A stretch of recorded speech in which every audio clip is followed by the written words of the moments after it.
Nah, sekarang tumit antum buka. Bukan itunya dirapatkan, tumitnya dibuka. Bukan, dibuka. Afwan. Ya, ini dibuka. Nah, seperti itu.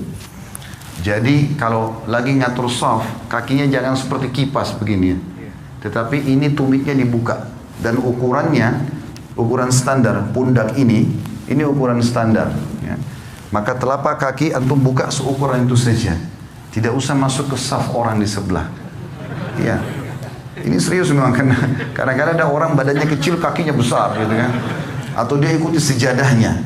Nah ini manfaatnya kalau kaki rapat begini, otomatis betis juga ketemu, pundak pun ketemu. Ini yang masuk dalam hadis Nabi SAW. Siapa yang sholat seperti ini tidak akan dimasuki oleh syaitan di antara safnya. Sebagaimana Nabi SAW mengatakan, rapatkan dan luruskan saf kalian, jangan buat ada celah buat syaitan. Karena kalau dia ada, dia akan mengganggu sholat. Oke? Sekarang antum balik ke sana, balik ke teman-teman supaya dilihat tata cara sholatnya. Coba takbir Allahu Akbar seperti tadi yang kita sudah pelajari. Ya, ininya dihadapkan ke depan, ini rapat ya. Ini jarak kurang lebih 1 jengkal dari sini.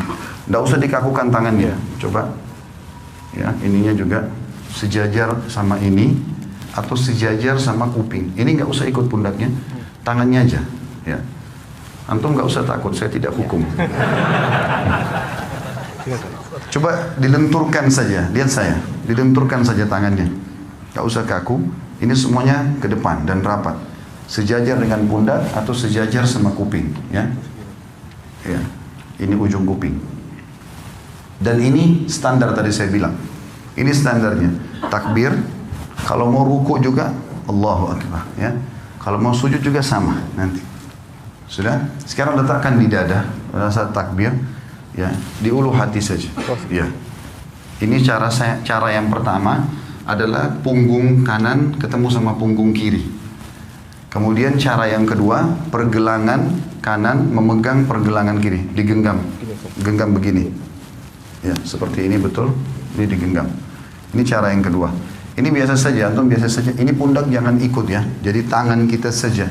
Pundak tetap biasa, Allahu Akbar seperti ini, atau Allahu Akbar ini lebih jauh sedikit. Ya, ya, pundak tidak usah ikut, ini saja. Baik, sekarang ruku coba.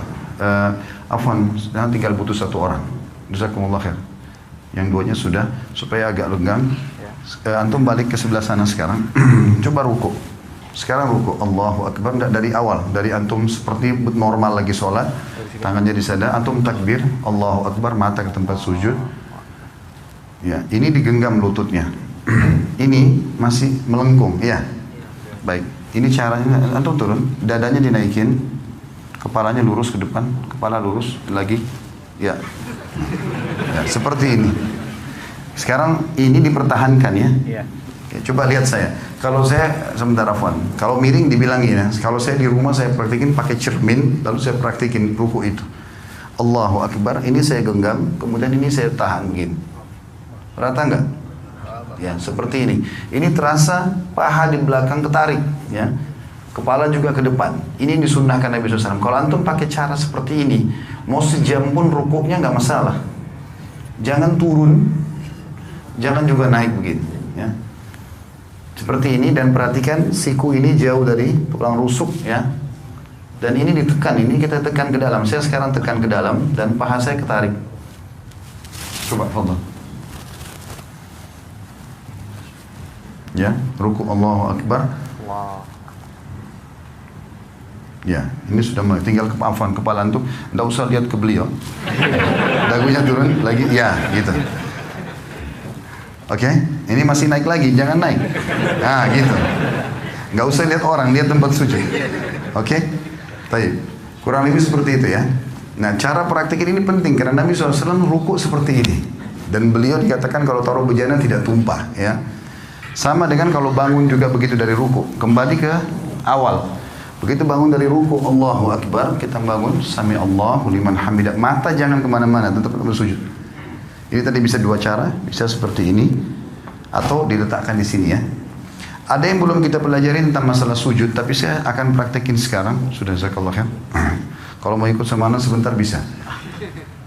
Sujud ini ada dua cara. Bisa turun lutut dulu, baru telapak tangan, atau telapak tangan dulu baru lutut. Dua-duanya bisa. Karena itu khilaf di antara ulama. Ibnu Qayyim rahimahullah memasukkan antara salah satunya boleh. Tergantung keadaan ya. Cuma yang perlu diperhatikan, kata Nabi SAW, aku diperintahkan sujud dengan 7 anggota tubuh. 7 anggota tubuh. Satu itu dahi sama hidung. Maaf, biar hidung antum rasa pesek, tetap harus kena tempat sujud. Tidak boleh kepalanya begitu, ya, sehingga hidungnya nggak kena. Ini satu paket. Kalau nggak sah ini. Ini satu paket. 1, kemudian 2, 3. Jadi ini sudah 2 telapak tangan sama dahi ini, berarti 3. Lutut 2, berarti 5. 2 telapak kaki, 7. 7 anggota tubuh ini. Nah, caranya adalah Nabi SAW, kata Ibnu Mas'ud, kami dilarang oleh Nabi SAW untuk sujud seperti anjing sedang duduk. Perhatikan kalau anjing duduk, sikunya kesentuh tanah kan? Antum tidak boleh sentuh tanah. Tulang ini, siku nggak boleh kena ke tulang rusuk. Ya. Dan usahakan ada jarak antara perut kita, paha sama siku ini. Kira-kira jarak di mana antum bisa merasa nyaman bernafas. Karena pada saat sujud kita butuh sirkulasi udara supaya bisa lama. Saya coba praktikin, anggap saja ini cuma contoh kalau kiblat ke sana. Sami Allahu liman hamidah, maka pada saat turun bisa 2 cara. Cara yang pertama adalah kita turun biasa saja, meletakkan lutut di sini, kemudian mengambil jarak kurang lebih 1 siku ini ya. Di sini 1 siku ini jaraknya, baru meletakkan tangan di sini. Tangan itu seperti ini ya kondisinya, seperti tadi orang takbir, Allahu Akbar, lalu letakkan kepala. Yang perlu diperhatikan adalah telapak kaki juga harus rapat. Saya menghadap kiblat sekarang. Afwan. Pada saat turun ini, kemudian letakkan jarak seperti ini, baru Allahu Akbar. Jangan begini ya, terlalu dekat sehingga tidak bisa bernafas, atau ada juga orang terlalu jauh. Tapi anjuran ulama adalah 1 siku dari lutut kita, kurang lebih jaraknya begini, ini kita letakkan telapak tangan di sini dan rapat semuanya seperti ini. Atau cara yang kedua, itu adalah telapak tangan dulu yang turun. Telapak tangan dulu yang turun, maka tata caranya tidak boleh seperti unta duduk. Tidak boleh seperti unta duduk. Saya akan kasih contoh, walaupun saya bukan unta. Maka cara untuk, kalau tadi kan lutut dulu sederhana cuma turun begini ya. Sekarang kalau mau telapak tangan dulu, maka caranya adalah turunkan badan dulu seperti mau turun lutut tadi. Misalnya sudah dekat, baru kemudian letakkan telapak tangan ke depan seperti ini ya. Yang dilarang itu seperti unta itu kalau orang turun begini. Nah, begitu juga nih pada saat berdiri. Orang berdiri dari sujud nggak boleh begini ya. Tetapi dia duduk dulu ya. Saya ulangi, jadi kalau orang turun sujud yang kedua, kita turun seperti agak mendekati tempat sujud, kemudian baru letakkan telapak tangan ke depan, barulah kita sujud ya. Duduk di antara 2 sujud, menegakkan seluruh ruas tulang belakang sampai terasa dada terbusung ke depan, jari-jari tetap rapat, ujung jari-jari berada di ujung paha. Kemudian kita sujud lagi, Allahu Akbar. Setelah itu pada saat mau berdiri duduk dulu. Sunnah Nabi SAW duduk dulu, duduk seperti ini. Dan ada 2 cara. Cara yang pertama, menekan paha untuk berdiri ke atas, atau menggenggam telapak tangan, ditekan lantai untuk menopang tubuh ke atas. Jadi topang ini saja ke atas ya, seperti ini. Dan kita tidak boleh sebagaimana tadi saya bilang berdirinya seperti unta itu ya. Terakhir tinggal masalah tahiyatnya saja. Tahiyat ini khilaf di antara ulama tentang 2 jenis duduk. Namanya iftirash atau tawarruk. 2 ya. Iftirash atau tawarruk. Apa itu iftirash? Iftirash itu duduk seperti di antara 2 sujud. Itu namanya iftirash ya. Kalau tawarruk, warak itu artinya bokong. Kita meletakkan bokong kita di tanah. Nah ini khilaf ulama. Kapan dikerjakan iftirash, kapan dikerjakan tawarruk? Imam Syafi'i rahimahullah berkata, duduk tawarruk tahiyat seperti ini, yang kita duduk, ya, seperti ini namanya tawarruk karena bokong kita duduk di tanah. Ini kata Imam Syafi'i rahimahullah dikerjakan setiap kali mau salam, mau sholatnya 1 rakaat saja, mau 2 rakaat, seperti misalnya witir 1 rakaat, ya tetap aja antum duduknya pada saat tahiyat karena mau salam tawarruk, ya. 2 rakaat juga seperti sholat sunnatul fajr atau sholat subuh, sama tawarruk. Nanti lebih dari itu pun, misalnya rakaat maghrib 3 rakaat atau isya 4 rakaat, semuanya kalau mau salam tawarruk. Kalau jumhur ulama Imam Ahmad dan Imam Malik mengatakan tidak. Kalau sholat di bawah 3 rakaat, seperti witir 1 rakaat atau sholat sunnatul fajr 2 rakaat, walaupun mau salam duduknya iftirash, duduknya seperti ini. Tawarruk itu hanya dikerjakan duduk yang seperti ini, itu dalam pendapat jumhur ulama. Nanti kalau sudah lebih dari 2 rakaat, seperti rakaat ketiga maghrib, rakaat keempat isya, baru duduknya tawarruk. Dua-duanya ini boleh ya, karena ini khilaf diantara ulama. Kita nggak boleh nyalain orang. Jadi kalau antum lihat ada orang tahiyat kedua, ya tahiyat akhir misalnya, sholat subuh duduknya begini, jangan disalahkan. Karena itu pendapat Imam Malik dan Imam Ahmad, dan itu jumhur ulama. Mereka mengatakan justru kalau lebih dari 2 rakaat, rakaat ketiga baru kemudian duduknya tawarruk, ya.